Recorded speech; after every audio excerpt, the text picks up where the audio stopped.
Tanya from She Who Tries Everything, and we are back on our block. It has been over 6 months since we've been up here. We got a really good start on it 6 months ago, and then we went back to the Gold Coast and just didn't have a chance to get back up here. We made a commitment to stay up here for hopefully 6 months straight this time. So we came up a couple of weeks ago, so April 2026, and intending on going back maybe, I don't know, around September, October. So let's get into what this block looked like when we had abandoned it basically for 6 months. This is what greeted us last night. We drove in about 10 o'clock in the dark, and driving my small car through this was like going through a wheat field. I could hear the grass all under the undercarriage as I drove down the driveway. But the morning has definitely shed light on what needs to be done as a priority. Obviously, we need to get to the mowing and the whipper snipping. There's so many weeds that have taken over, and we really are just about to discover what has survived and what has died. Has anything thrived in the 6 months of us having left this block to its own devices? We will soon find out.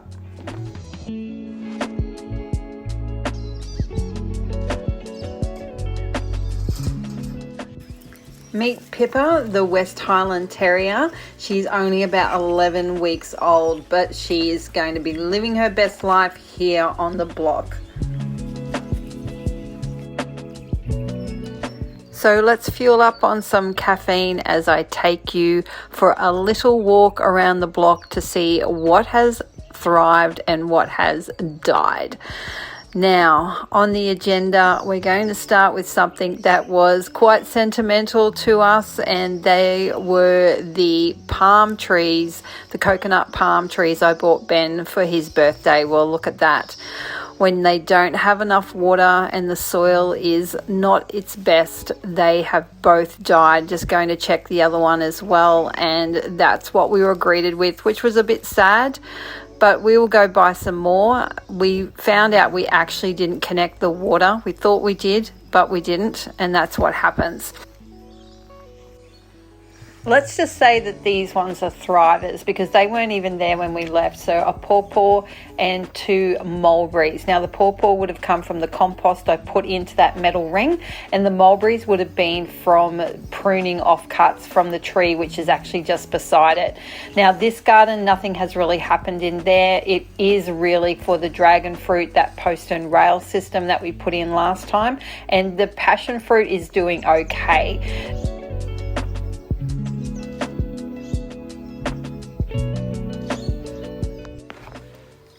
Moving down to our fruit trees, we're pretty happy that these guys have survived. So this is our custard apple. It actually has fruit on it at the moment, quite a few fruit actually. They're not massive, but happy that it's just survived the time without a lot of water. And then we're moving to the black sapote. Now this is the second time it's fruited. It's got more fruit on it than it had last time, the first time it fruited. I do have that in another YouTube tutorial if you're not sure what the black sapote or the chocolate pudding fruit is. It's a weirdest fruit, but it tastes really great, especially with ice cream. Then moving down to our avocado trees, we have 2 avocado trees. There's only one that's got fruit on it. I can't remember the variety of this one at the moment. I don't eat avocados, but it does have some fruit left. There's so much cleaning up and mowing to do, but I thought I would at least get started on one of the gardens because I did have some seedlings I wanted to put in. So I turned all that over, got rid of as many weeds as I could. The soil just is still fairly poor. It's dry, it's quite sandy, so I'm going to add some organic matter into that. So I went and sort of mixed up some alpaca poo with some dynamic lifter and some rooster booster. They're the alpaca poo bags we had left over from last time. So I just made a bit of a concoction and added that to the garden bed that I just turned over. I'm just coming back to the garden to put some fertilizer in. Someone likes it, I've dug it up. Hey Bob, one of the Bobs. I didn't have a very good choice of seedlings when we went into town. They were basically all gone. There was only a couple of things left.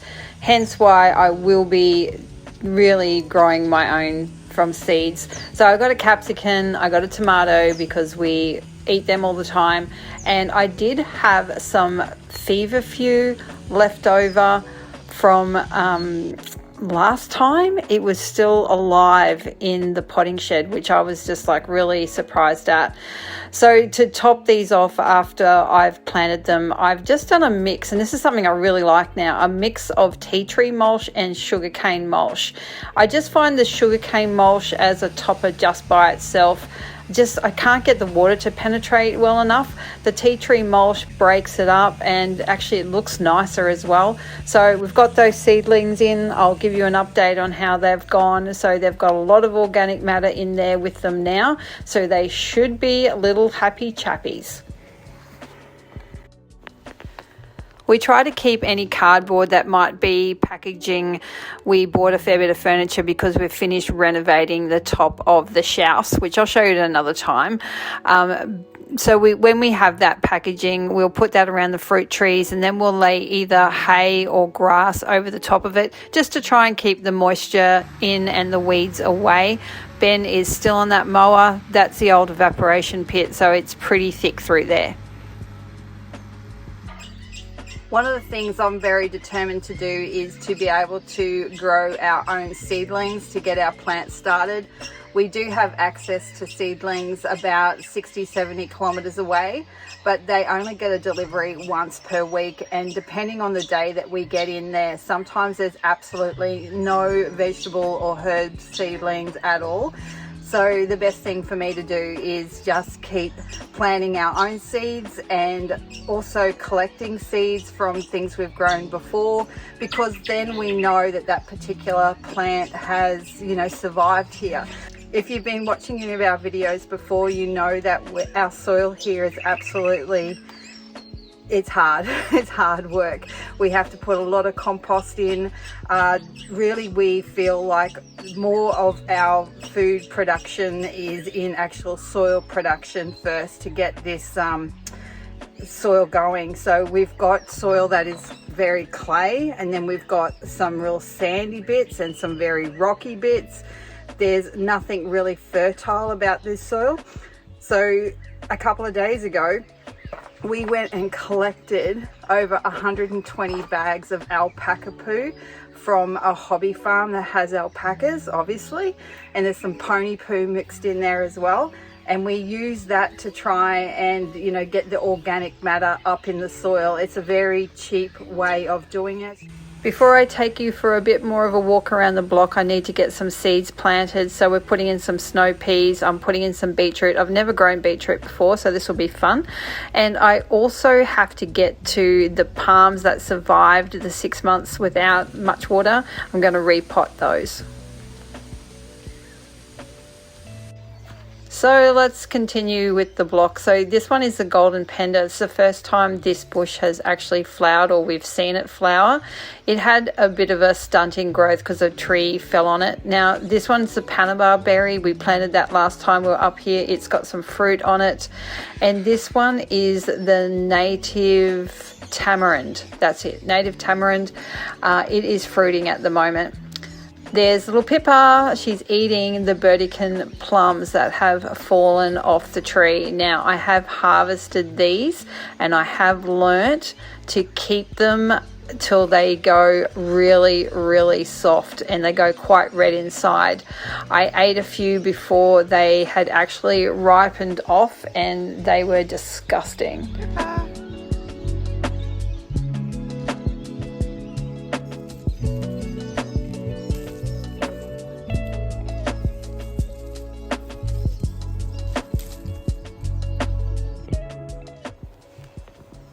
more seeds to plant in the other half of that garden I've just prepared. I'm just not sure how viable these seeds are. There's some that we've left up here at the block, but I'll be planting some beans, peas and snow peas. I'm just going to plant them around the posts, but I'm also using just the twigs from around the yard to actually make plant markers, because let's just use everything. So I have put these here because, as I said, I'm not sure how viable those pea seeds are, but we'll soon find out. The dragon fruit is doing really well. Actually, later in the week, I noticed that we do have some fruit forming on that, so I'll show that in the next video. And also I'm putting in some radishes because they come up pretty quick, and I'm just going to basically do 2 lines of those in there. So getting it all soaked in. It looks so different, doesn't it, from what we started with, and I'm really happy with that quick result of feeling like we're getting back on track.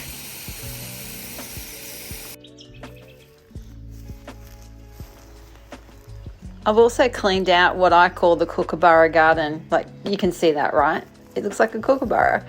I've decided I'm going to put zucchini in here. Probably a bad idea because, they grow pretty big. But I was going to use that trellis that was there to, maybe do that trend where you see people staking zucchinis upwards. That's my thought process. So we'll see how that goes, or whether or not that's an epic fail. But yeah, that's the kookaburra garden, because from a distance it looks like a kookaburra sitting on it, right? Tell me that you see that.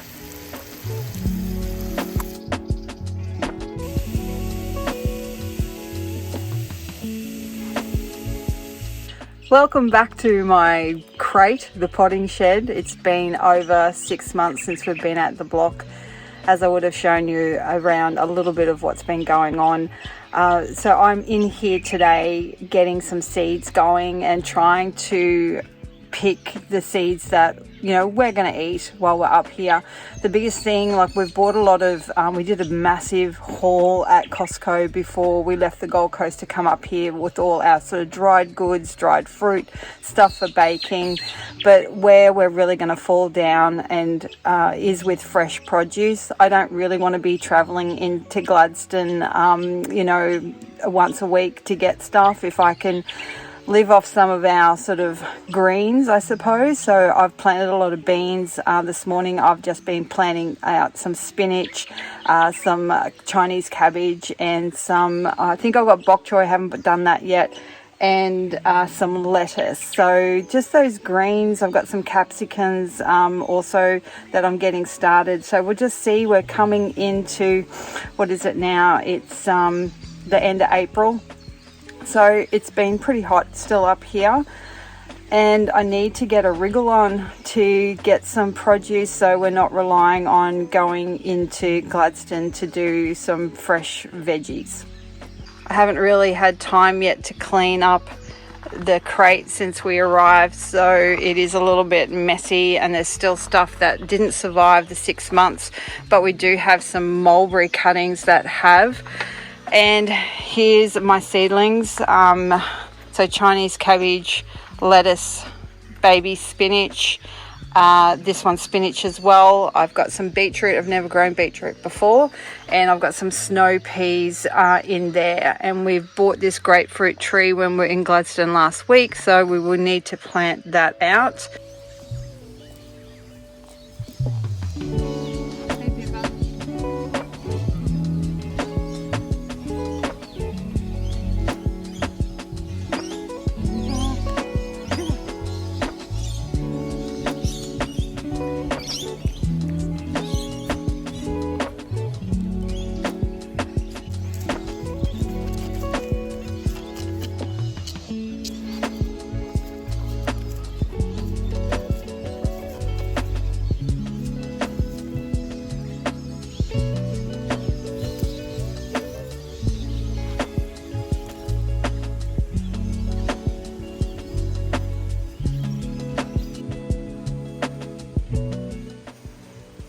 Now to clean this garden up. This was a bit disappointing to come back to because that bed was very full of comfrey, and we only have a few small comfrey plants. That one there you can see at the bottom of the screen, and a couple tucked up underneath those weeds.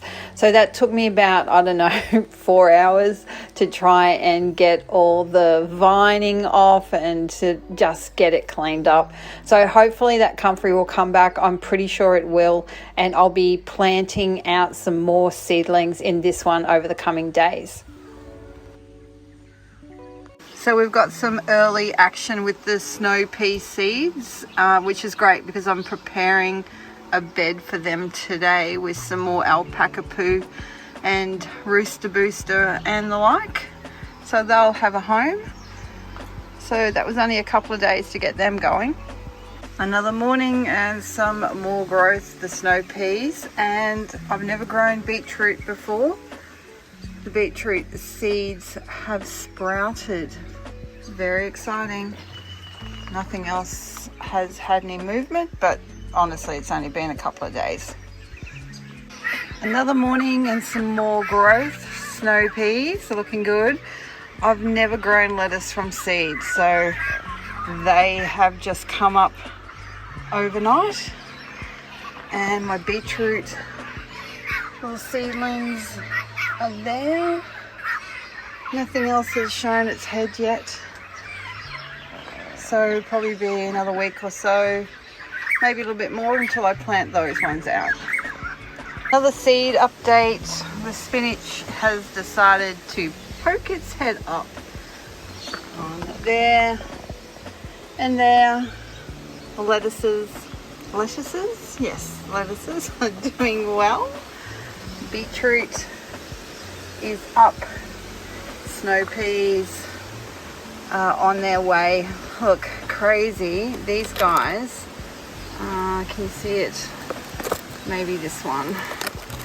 Already roots coming out of the bottom. Crazy.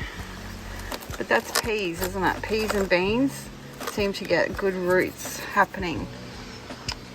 Yeah, so today I think I have to clean up this mess. Definitely needs a clean up. There's some pretty huge cane toads living in here as well, and once it's all tidy and organized, it'll feel much nicer to come in here. At the moment, just like the shed house, it's a bit like a bomb still gone off. Haven't been able to get to a lot.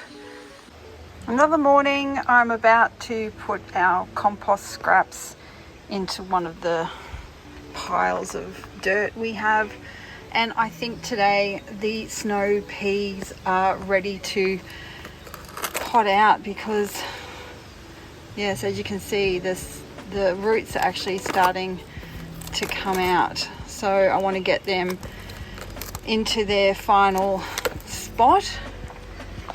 Lettuces are coming along. Obviously I'm going to have to thin those out. Never grown lettuce from seed before. Actually really never grown lettuce. Beetroots are looking good. No sign from the pumpkin seeds yet. And a couple of spinach. So that's where we're at. Chinese cabbage hasn't done anything yet.